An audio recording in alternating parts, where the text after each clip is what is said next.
আসসালামু আলাইকুম রহমতুল্লাহ। সুপ্রিয় ইসলামী আলো দর্শক মণ্ডলী, আশা করি আল্লাহর অশেষ রহমতে আপনারা সবাই ভালো আছেন।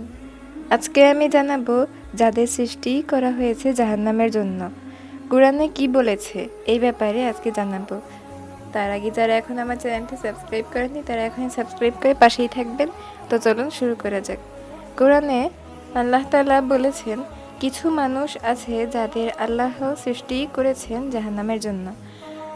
আল্লাহর এক একটা আযাবের পরও যদি আমাদের মনে ঈমান না আসে, পরিবর্তন না আসে, তাহলে তো পাপের দিকেই অগ্রসর চলে যাই। একবার চিন্তা করুন, যার জন্মই হয়েছে জাহান্নামের আগুনে পোড়ানোর জন্য, তার জান্নাতে যাওয়ার কোনো উপায়ই নেই। এরকম ব্যক্তি চাইতে আর হতভাগা আর কেউই হতে পারে? তারা কারা হতে পারে? তাদের ব্র্যান্ড আল্লাহ তাআলা বলে দিয়েছেন। তাদের 3টা ব্র্যান্ড আছে। তাদেরকে আল্লাহ অন্তরে দিয়েছেন, কিন্তু সেটা দিয়ে তারা অনুভব করে না। তাদের কোনো উপলব্ধি নেই, শেখারও কোনো চেষ্টা করে না। এইসব লোকের অন্তরে আল্লাহ তাআলা মোহর মেরে দিয়েছেন। দ্বীনি কথা, হেদায়েতের কথা, ইসলামী কথা, মাহফিল যাদের অন্তরে প্রবেশ করে না, শুনেও না শোনার ভান ধরে, বুঝেও না বোঝার ভান করে, এটা একটা লক্ষণ। সেটা আপনাকে মহারোগে ধরেছে। যদি এমন কোনো রোগে আক্রান্ত হন তবে দ্রুত চিকিৎসার ব্যবস্থা করুন, কেননা এমন ব্যক্তিদের আল্লাহ জাহান্নামের জন্য নির্ধারণ করে রেখেছেন। নিশ্চিত এই রোগটি জাহান্নামে যাওয়ার একটি রোগ। যাদের হেদায়েতের কথায় কাজ হয় না, অন্তরটা শক্ত করে গিয়েছে, এই অন্তর আপনার হলে বুঝে নেবেন এই আয়াতের লক্ষণ বস্তুতে পরিণত হচ্ছেন।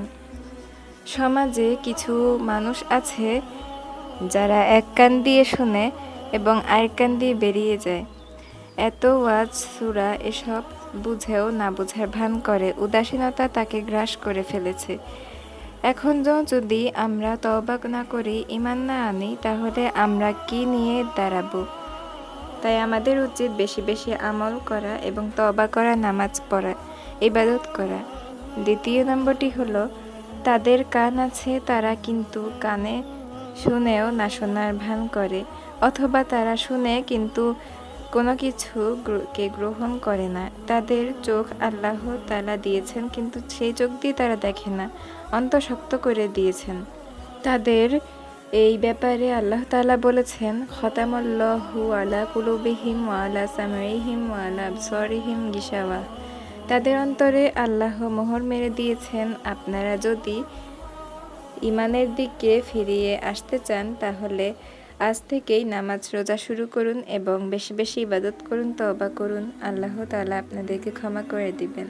তো ভিডিওটি কেমন লাগলো অবশ্যই কমেন্টে জানাবেন, এবং যারা এখন আমার চ্যানেলটি সাবস্ক্রাইব করেননি তারা এখন সাবস্ক্রাইব করে পাশেই থাকবেন, লাইক কমেন্ট শেয়ার করবেন।